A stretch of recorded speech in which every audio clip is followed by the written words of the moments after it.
Hi students, welcome to my channel Thoughts of Physics. In the video series of ray optics, in this present video, I am going to explain the relation between focal length and radius of curvature of a spherical mirror. So first, what is spherical mirror? Let us see that. So a spherical mirror is a part of hollow sphere. So for example, if we consider this, it is a hollow sphere. A spherical mirror is a part of hollow sphere whose one surface is reflecting, another surface is opaque. For example, if it is the center of the spherical sphere, and so this, it is a part of the hollow sphere, and this is another part of the hollow sphere. Now this portion acts as concave mirror, and this portion acts as convex mirror. So both are spherical mirrors. This is a spherical mirror and this is another spherical mirror. That means a spherical mirror is a part of hollow sphere whose one surface is reflecting, another surface is opaque. So this is concave mirror whose reflecting surface is towards the center of curvature. And this is convex mirror whose reflecting surface is away from the center of curvature. That is spherical mirror. So the center of the sphere, it acts as the center of curvature of the spherical mirror. That is about a spherical mirror. Now let us see what is the relation between focal length and radius of curvature of a spherical mirror. So let us consider a concave mirror. Let us consider a concave mirror. Let us consider a concave mirror of focal length f and radius of curvature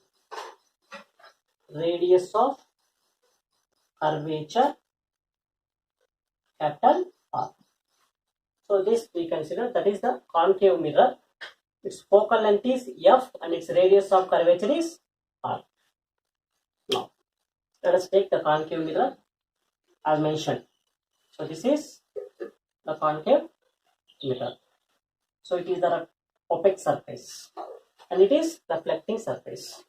The reflecting surface is towards the center of curvature. This is the pole. The geometric center of the mirror is called pole. Now let us draw the principal axis. This is the principal axis and this is principal focus and it is center of curvature. So let us consider a light ray which is parallel to the principal axis. A light ray parallel to the principal axis incident on this concave mirror at a point M. Whenever a light ray is parallel to the principal axis, after reflection by the mirror, it passes through the principal focus. This is the reflector ray. This is incident ray and this is reflected ray. Let us draw the normal at point M. If you want to draw the normal at point M, so that normal by adding the point and the center of curvature. This is the normal at point M. At point M, the normal is perpendicular to the mirror. Okay, now already we know that the angle between incident ray and the normal is called angle of incidence. So now let us say the angle of incidence is theta. Angle of incidence is theta. According to the laws of reflection, the angle of incidence is equal to angle of reflection. So the angle of reflection also theta.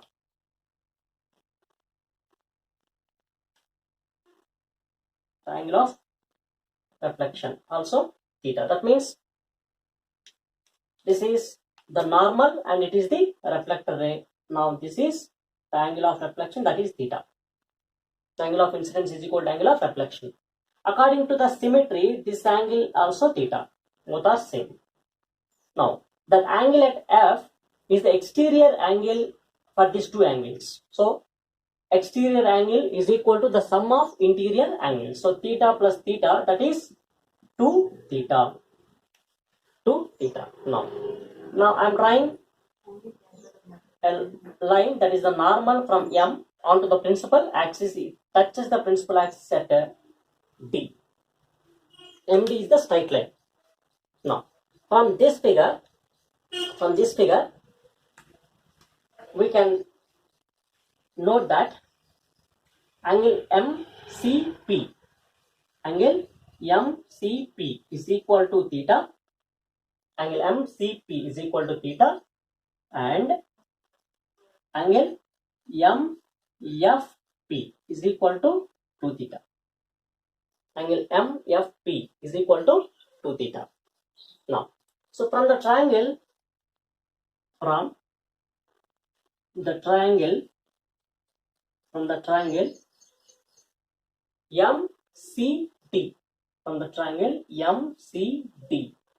from the triangle MCD, let us take tan theta is equal to, we know tan theta formula, opposite side by adjacent side.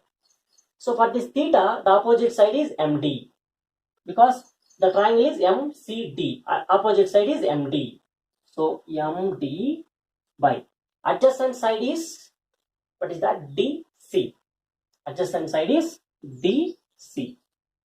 Now, if the light rays are paraxial rays, the light rays which incident close to the pole, which makes a small angle, those are paraxial rays. If the light rays are paraxial rays, that is theta is small. If theta is small for paraxial rays, you can consider tan theta is equal to theta. Now, this tan theta can be written as theta is equal to MD by DC. This is the value of theta. Similarly, let us consider the triangle MFD. From the triangle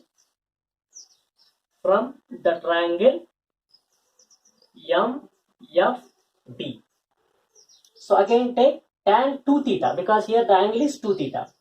So tan 2 theta is equal to, again opposite side by adjacent side. Opposite side is MD, adjacent side is DF. So opposite side MD by adjacent side DF.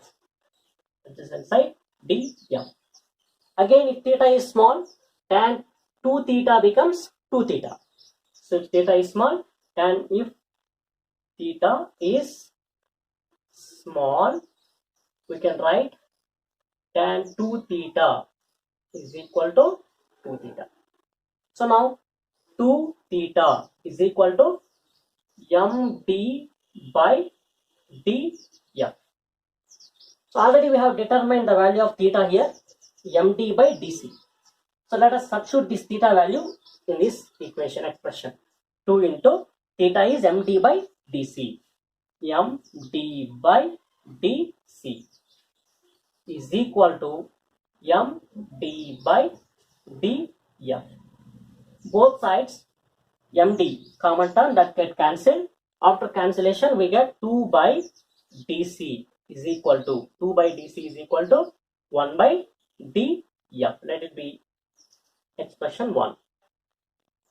Right. Now let us find the values of DC and DF from the figure. So now DC. Now here D and P both are very close to each other. So DC can be taken as PC. So as D and P are close to each other, D and P are close to each other, you can take DC is equal to PC. DC is equal to PC. That is equal to the distance from pole to P means pole, C means center of curvature. The distance from pole to center of curvature, it is called radius of curvature, that is capital R. Now Let us apply Cartesian sign convention. First, what is Cartesian sign convention? First point is, always the distances are measured from the pole. And second, the distances measured in the direction of incident light taken as positive, in the opposite direction of incident light taken as negative. Third point is, the heights measured upward taken as positive, heights measured downward taken as negative. Thus Cartesian sign convention. Here R. So P, C. P to C, we are measuring opposite to the incident ray direction. So it is minus. That is the value of DC. Next, DF. DF means DF. D and P close to each other. DF can be taken as PF. So that is DF is equal to PF. So the distance from pole to principal focus is called focal length. So that is F. It is also measured in the direction opposite to the incident direction. So it is also can be taken as minus. Now we got the values of DC and DF. Let us substitute these values in this expression. First expression, then what we will get. See. Now, from the first equation implies, okay, 2 by DC. DC is minus R. Minus R, that is equal to 1 by DF. That is minus 1 by F. Okay, so here, minus 1 by F. Minus minus cancel. If you reciprocal it, 1 by F becomes F, 2 by R becomes R by 2. That means finally what we are getting the formula, F is equal to R by 2. That is, the focal length of a spherical mirror is equal to the half of the radius of curvature. So it can be applicable for any spherical mirror. That may be a concave mirror or convex mirror. You can do this derivation using convex mirror also. Okay, the same expression you will get. So this is the end of this video. If you have any doubts, you can ask in the comment section. Click the bell icon to get the latest updates. Thank you.